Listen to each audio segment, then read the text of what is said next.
Il giro del mondo non in 80 giorni, ma in 5 mesi, non a bordo di una mongolfiera, ma su una barca a vela. E così la penna di Jules Verne passa in mano a Riccardo Tosetto, velista cittadellese che tra pochi giorni partirà dalla Corugna per gareggiare alla Global Solo Challenge, una regata estrema per velisti solitari che prevede appunto il giro del mondo senza scalo e senza assistenza attraverso i 3 grandi capi: Capo di Buona Speranza in Sudafrica, Capo Leeuwin in Australia e Capo Horn in Cile. Il giro del mondo in solitario è un sogno che ho fin da ragazzo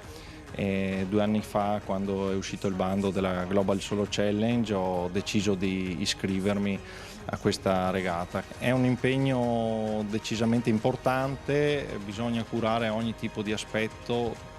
sia da quello tecnico dell'imbarcazione ma anche psicologico e fisico. Riccardo Tosetto e la vela, una passione nata da piccolo e cresciuta insieme a lui fino a dargli la forza di accettare questa sfida, il progetto più importante della sua vita. La voglia di partire è tantissima, sicuramente c'è della tensione, soprattutto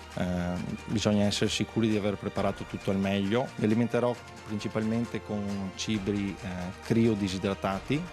E sarà una regata anche per sensibilizzare il mondo sull'importanza di aver cura dell'ambiente, dei mari, un percorso che Riccardo Tosetto porta avanti con Roberto Milani, imprenditore rosatese da sempre impegnato nell'ecosostenibilità. Soprattutto a fine vita la plastica può essere riciclata all'infinito e quindi anche tutta la plastica che c'è nel mare, adesso noi non la vediamo ma sotto il mare vi assicuro che ci sono tantissimi rifiuti e con questa plastica può essere riciclata, come lo dimostrano anche dei contenitori che Riccardo si porterà a bordo, che sono contenitori ricavati da plastica, da reti nello specifico abbandonati illegali, che noi abbiamo riciclato e trasformato in dei contenitori. E allora non resta che augurare a Riccardo e alla sua Ob Portus